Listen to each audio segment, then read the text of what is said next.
এতদিন তো যেটা দেখছি আসলে সেটা কষাকষি, এই পক্ষ মানে দুই পক্ষ একটা হয়ে গেছে আমাদের শিল্পীরা আমরা সবাই সমান। আমি মনে করি যে আজকে একজন হারবে, একজন জিতবে, যেই হারবে আর যেই জিতুক না কেন সবাই কিন্তু আমরা শিল্পী।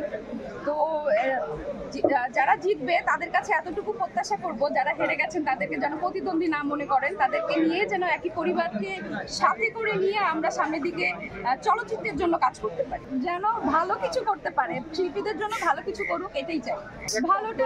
ভালোটা অ্যাকচুয়ালি সিনেমার সংখ্যা বাড়ানো এবং হলগুলো যেন আরো যত্নশীল হয়ে আরো হলের সংখ্যা বাড়ানো, শিল্পীরা একত্রিত হয়ে যেমন সরকারের কাছে আবেদন করা, এটা আমাদের সকল শিল্পীদেরই কাজ। তো যারা এই কেন্দ্র থেকে জিতবে তারা সবাই যেন আমরা এই হল সংখ্যা বাড়ানো এবং সিনেমা বাড়ানোর জন্য আরো বেশি পদক্ষেপ গ্রহণ করতে পারি।